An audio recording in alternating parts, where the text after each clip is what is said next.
And what's going on, everyone? Thanks for tuning back into the channel today. We've got the theologian, Pastor Travis Brown, here with us again.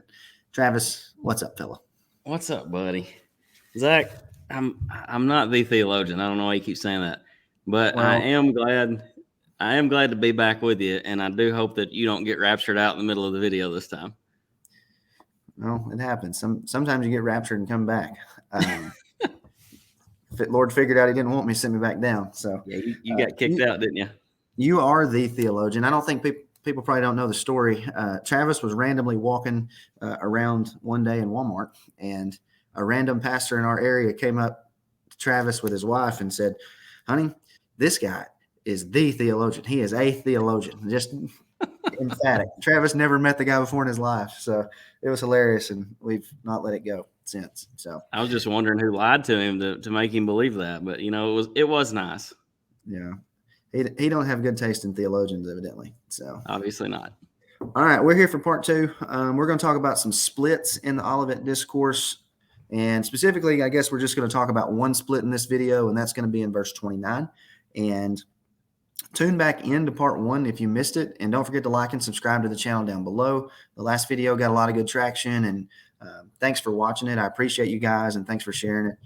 So we're going to cut right to the chase today, and we're going to start with verse 29. And this is where a lot of folks will split the Olivet Discourse.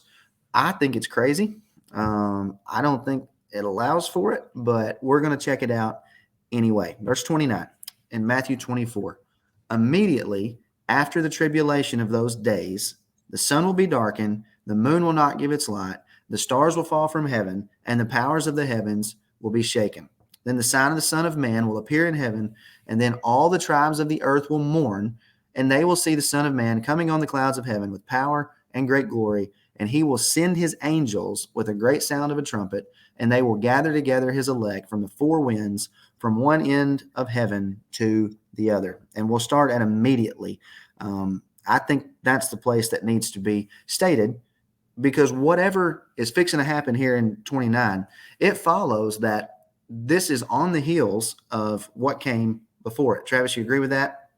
That's right. And I think it's important too to remember, our umbrella topic that we're talking about is why the discourse can't be divided. And in the first video, we kind of dealt with the questions and, how were they asking these near and then far future, or was it a really, really far future? And so I think we addressed that. But in this one's really common, because what you'll hear, a lot of people will say the things that Jesus told them to look forward to leading up to this. So, if you recall, he told them there will be wars and rumors of wars. There's going to be famines and pestilences. The gospel is going to go forth to the whole oikumene. All these things are going to happen. And then we get to verse 29, and he says, immediately after the tribulation of those days. So what you'll see is people will look at all the things that he said would happen, like the wars, and so forth, and they'll say, oh, yeah, Tacitus and Josephus and all these guys record clearly. Those things were fulfilled exactly how Christ said they would be. But here in 29 is this pivot point. And it's almost like there's a Sharpie taken to the word immediately, because I think what they do is look at what follows and just the plain English reading of the text. They'll say, well, there's no way this has been fulfilled. Well, why is that? Well, because I can walk outside, any given night and I see stars in the sky. So that is one reason, probably the reason why people choose verse 29 to split it, to now be talking about these far off future events. I think I had somebody in the comment section a couple of videos ago talking about that. And it's like, come on, guys, watch the channel. We have a video on this, multiple, it's covered. I don't get it. So this word immediately, in the Greek, it's the word euthios, which means straight away, immediately, or forthwith. If you're splitting the discourse at 29, then you've already posited, and this is what you said, you've already posited that things like the Great Tribulation happened in the first century per verse 21. And that language doesn't allow for a disconnect or a split in the chapter. Travis, say it again so everybody gets a feel. Name some of the things that came before this, before 29. Some of those things you just said. He told them there would be wars, rumors of wars, famines, pestilences, lawlessness would abound, the love of many would grow cold. There would Yeah. be false messiahs, if I recall. The gospel is going to go forth to the entire oikumene. You think that happened? Yes, sir. Every bit of it. Okay. All right. And then the Great Tribulation. Right. As well. So such as never has been nor will ever be. Right. So this is all going to be connected to the sun, moon, and stars falling. We don't have this in the text, but you guys who are listening to this, when you're reading that language that is famines, pestilences, and people are going to die by the sword and those type of things, you've got to understand the covenantal context of that language. If you'll go read Deuteronomy 29, that language is in there for when they abuse the covenant and when they disobey the Lord. If you'll go read Jeremiah and Habakkuk, that language is in there, the covenantal curse that came upon them. And if you'll go read Revelation 6 and you start reading about the horsemen, those are the exact same covenantal cursings. And think about it this way. In Revelation 5, Jesus takes the seal and opens it. He's the one worthy who's able to take the seal and open the scroll. The Lion of the tribe of Judah is worthy. Then in 6, those covenantal judgments start getting poured out. That's something that you've got to think. When people split the discourse at 29, they've already gave all of that up to 80-70. All of it. And all we're asking is for some consistency to continue with the train of immediately. Let's talk about Daniel 12 for a second and the Great Tribulation. So we're positing that the Great Tribulation, and not just us, any amillennial or any postmillennial that says, okay, we're going to split this at 29. They're giving this up already, the Great Tribulation, to 80-70. And when you start thinking about the Great Tribulation having happened, there are things that entail with that. Travis, can you think from Daniel 12 a couple things that might go along with the Great Tribulation? Well, I mean, the biggest thing that jumps out to me, and that's what I was going to real quick. Daniel 12, verse 1 says, "At that time shall arise Michael, the great prince, who has charge over your people." And listen to this. "And there shall be a time of trouble, such as never has been since there was a nation till that time." All right. That is the exact same language that Jesus is borrowing from in the Olivet Discourse when he's predicting this coming judgment. And it's also interesting, if you recall in our last video, we talked about verse 7, excuse me, and how they had asked him, when will these things be? And he said, when the power of the holy people is completely shattered. Well, it's interesting, is it not, that Jesus, in predicting this judgment, says it's going to be, this time of trouble such as never has been, or whatever, just like Daniel 12. And then he prophesies, this coming destruction. So you see the exact same picture. It's the same imagery. Okay. So that's important to see, because when you guys give up the Great Tribulation in verse 15, you just connected the eschaton to it. Okay. It's essentially game over at that point. It's checkmate. And what I hope you guys will start to see when we do all of these videos is that when somebody gives you a verse and says, okay, this happened in 80-70, that you'll be able to take that verse and say, okay, well, I know the Bible well enough now.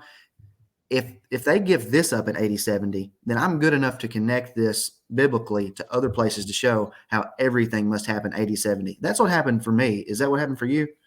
Yep. It's a domino effect.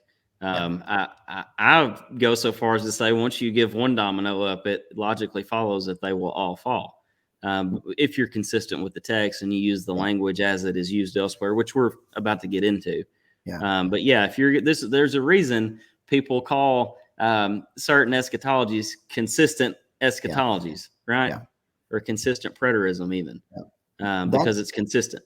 That's what I ask a lot of people. Like, okay, just give me one passage that you would put in the first century. And when they do that, this thing's over. And that's what we're trying to tie in here with the split at verse 29 and immediately. So, question that gets asked, did the sun, moon, and stars fall out of the sky? And we threw a couple verses in here, and there are a ton of verses that we did not list, but here are just a few to think about.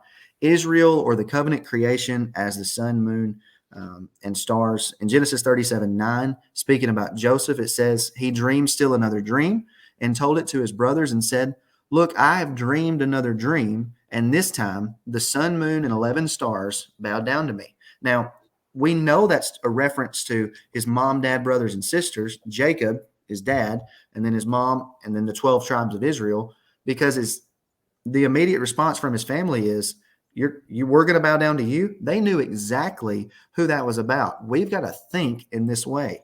Revelation 12:1 picks up the same imagery. Now a great sign appeared in heaven, a woman clothed with the sun, with the moon under her feet, and on her head a garland of 12 stars. Speaking again covenantally of Israel, as Revelation 12 goes on to talk about bringing forth the Messiah, giving birth to a male child who ascended and ruled the nations with a rod of iron. So all of that sun, moon, and stars language. And just for reference, if you want some more sun, moon, and stars language, I'd probably start you in Genesis 1:14. Then I would transition you to Deuteronomy 32. I would send you to Isaiah 61:15 and 16. I would send you obviously to Isaiah 65 and Isaiah 1. The language is everywhere. This is all over the Old Testament. We've got to know it in order to come out with it. Travis, you want to take Hebrews 12, or you want me to you want to read Isaiah 13 first? Which one you want to do first? No, let's just go like we've got it. Right. Hebrews 12:25 through 28. And it's interesting too, because we're going to talk about a lot of these same ones in the next video. But verse 25, see that you do not refuse him who speaks, for if they did not escape who refused him who spoke on earth, much more shall we not escape if we turn away from him who speaks from heaven, whose voice then shook the earth. But now he has promised, saying, yet once more I shake not only the earth, but also heaven. Now this, yet once more, indicates the removal of those things that are being shaken, as of things that are made, that the things which cannot be shaken may remain.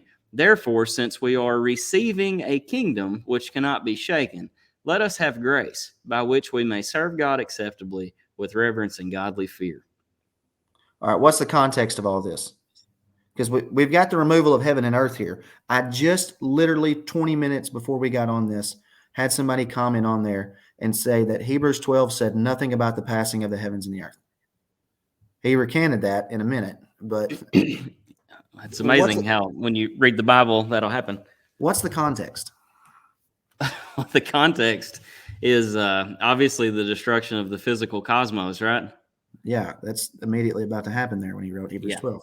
No, the context is we're speaking of covenantal language. The entire point or theme, if you want to go with that wordage of the book of Hebrews, is that we now have a new and better covenant. I was listening to your Sunday school lesson this morning. I think you touched on that, talking about how the theme of Hebrews is that the new covenant is supreme to the old one. It's better. We've got a better priesthood. We've got, a better temple. We've got a perfect sacrifice, and so on and so forth. Well, the context here is speaking of the old heaven and earth, or as we may call it, simply the old covenant. And it's getting ready to pass away or be shaken or destroyed. And whenever it is, what's going to remain? It's the things that cannot be shaken. It's the new covenant. And that's what's being spoken of here in this text.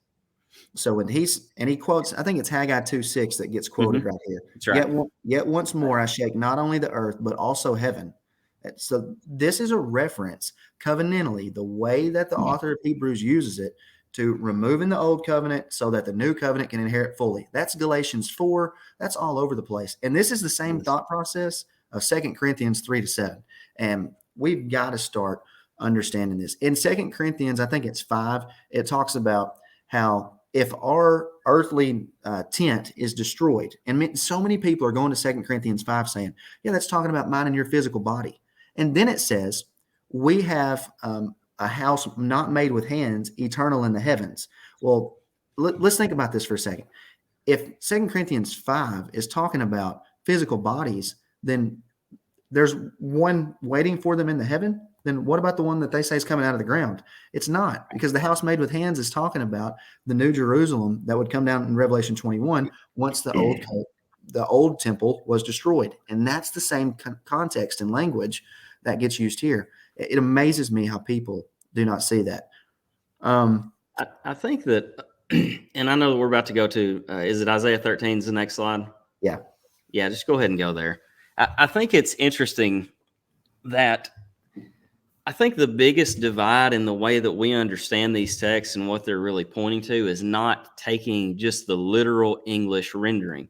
And that's important. And I think I said this in the last video. I know for sure when I preached through this text, I brought this up, but you have to consider in the Olivet Discourse, when Jesus is talking about sun, moon, and stars and, the heavens and the earth passing away, he is a Jewish man speaking to Jewish men, quoting from Jewish texts, and they're speaking in a Jewish context. Yeah. And so I say that to say that we can't take these words that mean what they mean to us 2,000 years later in another country and try to import our idea back into the text. And so we need to look at the Bible to determine then, if sun, moon, and stars and heaven and earth isn't the literal created world around us, what is it?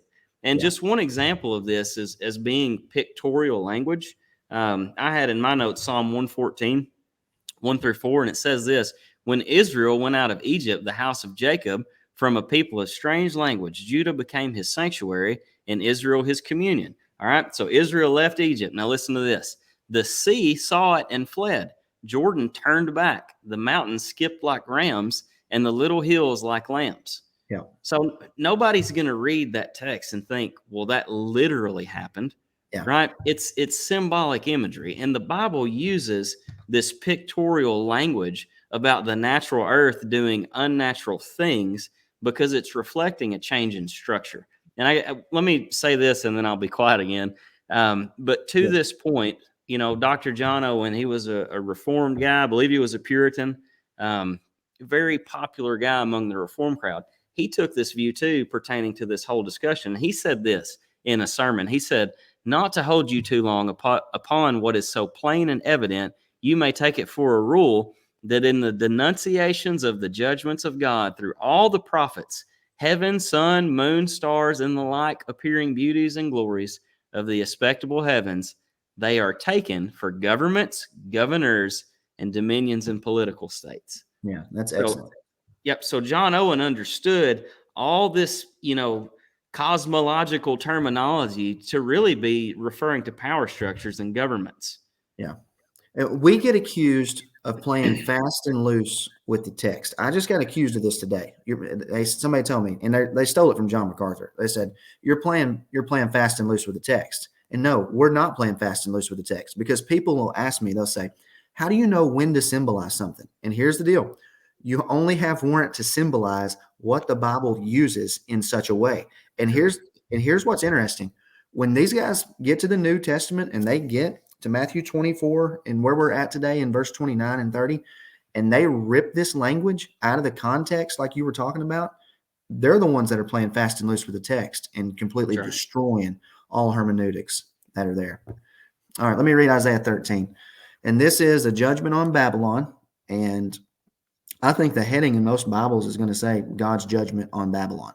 Mm-hmm. Behold, the day of the Lord. Okay, there's an emphasis because we're talking about the day of the Lord in the New Testament. The day of the Lord comes, cruel, with both wrath and fierce anger, to lay the land desolate. He will destroy its sinners from it. For the stars of heaven and the constellations will not give their light. The sun will be darkened in its going forth, and the moon will not cause its light to shine. What do you think about that passage? So I remember, and you and I have been, we ought to tell that story sometime of our journey together through eschatology. But I remember just getting, I don't know if bogged down, that's not a positive terminology, being stuck somewhere in a good way, okay, for a long time on Jeff Durbin. I had downloaded the Apologia app, and I remember being at the gym just listening to him teaching eschatology, and I was just blown away with the way he explained these things. Isaiah 13 was one of them, and that post-millennial thought, he explained that to these Babylonians, the sun, moon, and stars, that was their luminaries, right? So this was God's way of telling them, I'm going to knock your lights out. Yeah. So he's saying, this is a way of saying that you're going to be unseated, you're going to be destroyed. And I think that's exactly the case with this language. Yeah. Does Babylon exist today? No. I've never met a Babylonian. Are the sun, moon, and stars still in the sky? They are. So that's pretty self-explanatory, I think. Okay. So verse 34 doesn't allow for a split at 29. And the reason that we would say that, once you get all the way down to verse 34 in Matthew 24, it says, "Assuredly I say to you, this generation will by no means pass away till all these things take place." Any objection is going to have to do something with generation. Yeah. And we've covered that and talked about that in different spots, so I won't do that. But then I want to note verse 35 as well, because this goes back to the same thought process of, okay, when we read these words, heaven and earth, what do we think about? And mine and your understanding has become so covenantal versus physical and biological. That's going to have a drastic impact on the way people read the Bible. I had somebody ask me today in the comment section and said, when did every eye see Jesus? And it's just ripped out of the covenantal context with everything that's around it. So when you read in Matthew 24:35, heaven and earth will pass away, what do you think that's speaking of? Heaven and earth, I would say that is covenantal language, like you just touched on. And So the same again, thing. and I don't want to just bang the Isaiah 65 drum, but that first half of Isaiah 65 that a lot of people don't even know exists. It is a promise of judgment against who? The old heaven and earth, right? And then at that split, we see, "Behold, I create a new one." And that's the point. It's covenantal language, and when you consider the text like that, like Deuteronomy, the end of Deuteronomy 31 and 32, where he says, "Hear, O heaven, and give ear, O earth," and the text says he's speaking this into the ear of all the assembly of Israel. It couldn't be any more clear that this isn't the literal dirt and the literal sky. We're talking about people here, and they're covenantal people. Yeah. So just in case anybody's wondering, heaven and earth here would be the same heaven and earth of 2 Peter 3, of Hebrews chapter 12. Our goal in doing this is to show partial preterism's issue is that it's trying to play two different things. There's nowhere to go to play two different things if you can't split the Olivet Discourse. And there are people who take the position that verse 35 in Matthew 24 is 80-70 and that 2 Peter 3 is in our future. That's pure insanity and ludicrous. We would take heaven and earth here to be the old covenant, my words of Jesus that will never pass away to be the new covenant. That's right. I wanted to speak real quick to verse 34, because this is something, well, I guess that's Matthew 24, 3,434. But anyway, I'm picking on your slideshow. Sorry. But this is something that, when you talk to people about these things, they'll agree with you. And I think it's so interesting. They'll agree that, there were wars and rumors of wars, even during the Pax Romana, after that, I guess. But, and we agree this happened. Well, what about there when it says the Son of Man comes? Well, no, that didn't happen. Yeah. But then you go down a few more verses and it says all these things in the Greek. I think the word is pos. Don't quote me on that. But I looked this up when I preached it, and that word means every single one. There's no exclusion here. And so when people tell me, all these things besides this one or two happened, I say, okay, well, what grammatical or contextual reason do you have to exclude those from the things that Jesus listed as all these things? Yeah. Right. And there isn't one. And that's the point in asking that. If you're going to be consistent and you're going to say one of those things happened within that generation, then you have to say they all did.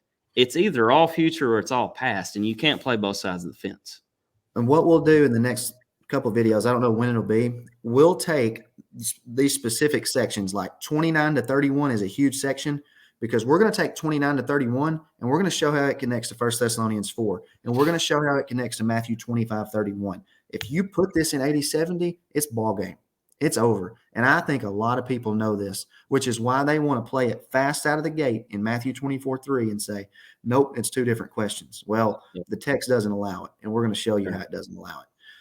All right, let's talk a little bit about some other things that'll help us get to some of that covenantal language, the same language in Matthew 24, 29, and 30 that will get us to the book of Revelation. You want to read this here in Luke 23? I think it's 28 to 30.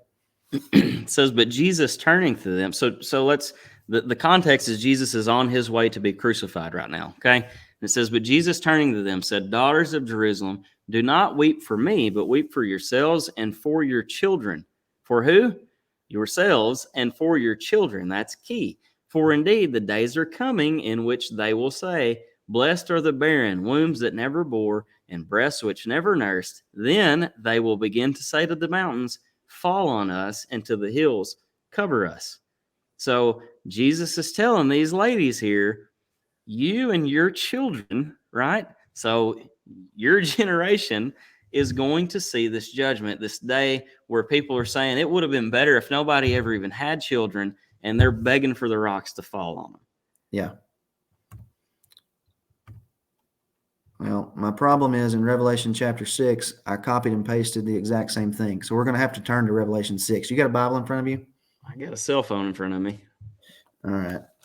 I didn't copy and paste very well on the slideshow, but that's not Revelation 6. That's still Luke that's up there. So it's all right. You still hadn't gotten raptured yet, so we're doing good. Well, maybe my computer won't die, my internet won't go out. Revelation 6, beginning in, I think we want verse 12 is where we're going to start at. Yeah, 12 through 17. And this is cosmic disturbance. You want me to read this? Yeah. Okay. So just think about Luke 23, and I'll leave that on the screen while I read Revelation 6, 12 to 17. It says, I looked when he opened the sixth seal, and behold, there was a great earthquake. And this is, you remember the earthquake back in Hebrews chapter 12 that we read a while ago. This is the same covenantal language we would say. The sun became black as sackcloth of hair. The moon became like blood. Well, that's the same thing as Acts chapter 2, and Peter said it at Pentecost, quoting Joel 2, 28 to 30. This is the same thing we just read a while ago from Matthew 24, 29 to 31. Same concept. Here's the fulfillment. And the moon became like blood, and the stars of heaven fell to the earth as a fig drops its late figs when it is shaken by a mighty wind. Then the sky receded as a scroll when it's rolled up, and every mountain and island was moved out of its place. Remember, we're saying there's warrant in the Old Testament to make this be speaking of covenantal destruction of governing powers. And the kings of the earth, great men, the rich, the commanders, the mighty men, every slave and every free man, hid themselves in the caves and in the rocks of the mountains, and said to the mountains and the rocks, fall on us and hide us from the face of him who sits on the throne and from the wrath of the Lamb. That's the fulfillment of Luke chapter 23, 28 to 30. Jesus said, weep for yourselves and your children. These professional mourners could have still been alive, and their children would have still been alive during the time of this coming judgment. That's the eminence that's in all of this passage. So the disconnect there to make that physical isn't warranted when you start examining the Old Testament. Anything you want to say to that? Yeah, I was just going to say, I think Jesus says in the Olivet Discourse that all these things are going to come upon this generation, right? And part of that is the sun, moon, and stars falling from the sky. So you hold that thought alongside Luke 23, where he's telling these mourners that, you and your children are going to experience whatever this is. And then you get to Revelation 6 and you see these two things are meshed together. They're one and the same. And they did come upon those mourners and their children because it came upon that generation. Yeah. And I don't know how on earth you get around that. So you guys who are watching this, you can start to see that, okay, we can't split it because of immediately. All of these things did come upon this generation. We've got time indicators here, the children and you now you can start to see how all of that discourse language gets carried into the book of Revelation. And even more of this language that's talking about when the sky receded as a scroll. And I've heard people say this my whole life. The sky is going to recede as a scroll, and this and this is going to happen. And then we get to study in the Old Testament, and that's not the case.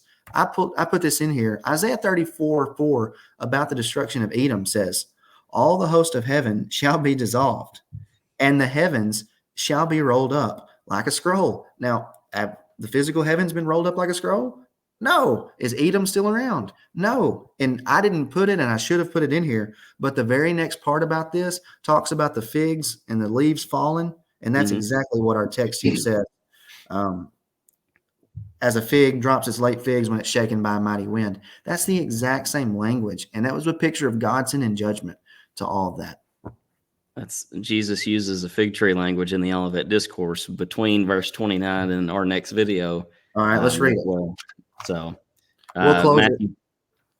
Matthew 24:32 says, "From the fig tree learn its lesson. As soon as its branch becomes tender and puts out its leaves, you know that summer is near. So also, when you see all these things, you know that he is near at the very gates. Truly I say to you, this generation will not pass away until all these things take place. Heaven and earth will pass away, but my words will not pass away." All right, let's do this. Think about this.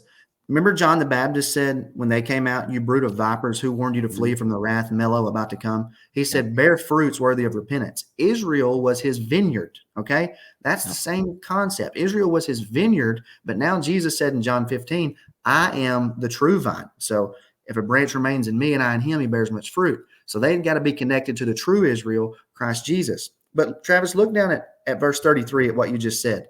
When you see all these things, know that it is near at the doors. And if you've got a different translation, and there's a note here in the New King James, if you have the ESV, it says, "He is at the door." Remember what James chapter 5 said? The judge is at the door. And since the judge was at the door, you know what that meant by the time James wrote? All of these things had already happened. It's beautiful. The Bible is so good. It's just glorious to see it. Glorious to see it. Travis, thanks for coming on here with me again, buddy. We'll do it again. We've got some other things that we'll cover. And I hope that you guys have enjoyed the channel and are enjoying the content that we're putting out.